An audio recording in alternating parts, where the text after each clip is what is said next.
Taking your toddler or preschooler to Disney can be magical, except for waiting in lines. Well, I've got 10 suggestions here to tell you what to do in line to make that time a little more magical. Follow along.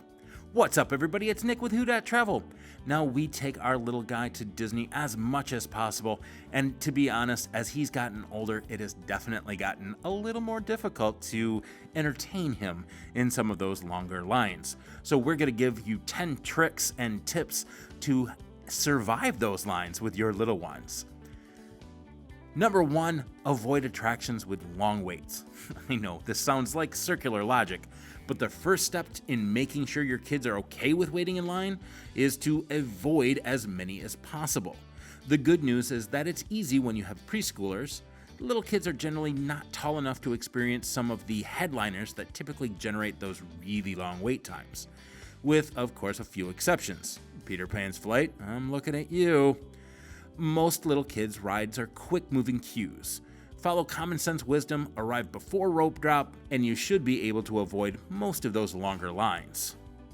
Number 2, give your child handheld toys. Some kids do really well when they have a gadget or small toy in their hand. Since you'll be moving in a line, you should really avoid items with small pieces or things that need to be balanced or held in a certain position to function. A palm-sized Etch-a-Sketch, of course, is great, especially because, well, it's in Toy Story. And of course, a Magnadoodle is another good option.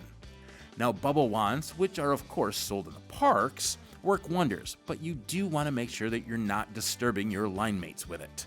Now, I have had a bubble wand in line with little man quite a lot, and of course you'll inevitably hear bubbles from most adults, but of course there still is that one person that wants to be the evil witch about it. Another good idea is to search travel toys on Amazon for more ideas, or go to your dollar store. A lot of the times you can find fun things and take your little one in there and have them pick out a toy that you can then later put in your park bag. Of course, a really savvy parent, you may want to keep a few surprise options in that park bed to keep them ready when meltdowns are imminent. Engage your child in simple movements.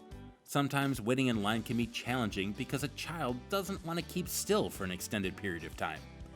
Hey, even I don't want to stand still for an extended period of time. I get it. Remember that there are many ways to move that don't involve just running around. Again, make sure you're not stepping on your neighbor's toes, literally and figuratively, but feel free to help your child move in constructive ways. Ask them to see how long they can stand on their tiptoes or balance on one foot. Play head, shoulders, knees and toes, knees and toes. Work on simple stretching. Use fine motor skills to touch fingers together in simple or complex patterns and have them balance on something on their head like a small plush toy. Engage your child in verbal games. Even young kids can start to play the classic games like I Spy or Name 10. For instance, name 10 Disney characters. Name 10 colors. Name 10 types of clothing. Teach them about knock-knock jokes, or maybe a dad joke or two. Teach a tongue twister. Learn about rhyming. I mean it. Anybody want a peanut? Make up new words to a favorite song, and of course the list can go on and on. Next, be a human jungle gem. Now, I do let little man have a little more freedom with hanging on me while he's in line.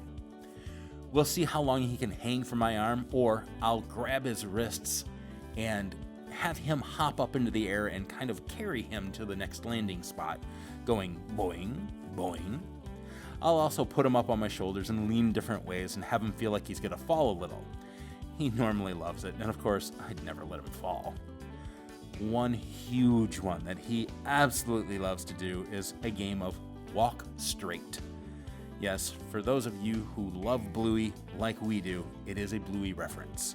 If you're not familiar with it, check out Bluey, episode Daddy Drop-Off on Disney+.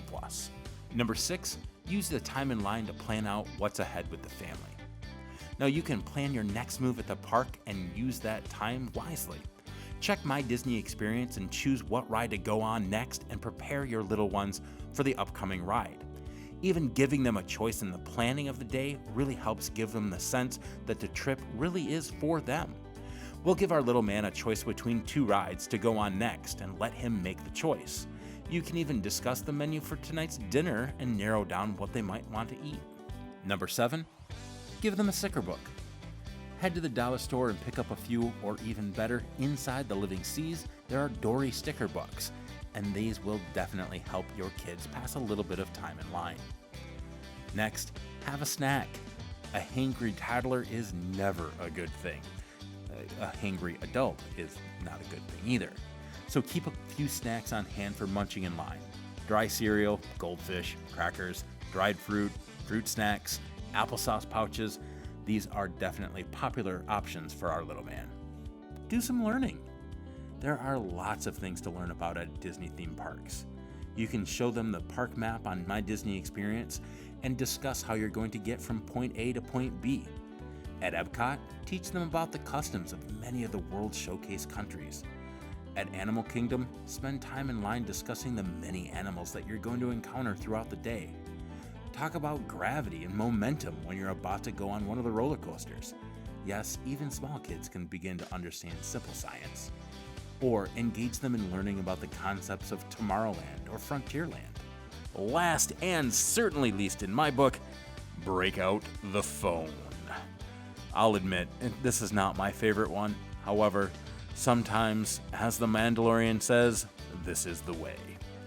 Now we will open up Disney Plus, or we'll have little man play ABC Mouse, or, well, sometimes he'll even watch our videos on YouTube. We have been stuck in lines before when a ride goes down, and the phone really did save our day. It's not my favorite one, but occasionally, sometimes, that's just how it's gonna have to be. So those are my 10 tips for your toddler and preschooler to make it through a day in lines. And honestly, we don't usually have to break out our phone. We have fun with our little guy. And yeah, we try to avoid really long lines. Sometimes though, to do the rides that they want to do or you want to do, sometimes you just have to do it. I hope these helped. If they did, please give the huge thumbs up. Smash that like button if that's what you're into. It really does help spread this video to others so they can be helped. And if you wouldn't mind, hit that subscribe button and click the bell to be notified when I release new content. With that being said, I hope everyone has a great day, and we'll see you real soon. Thanks, everybody.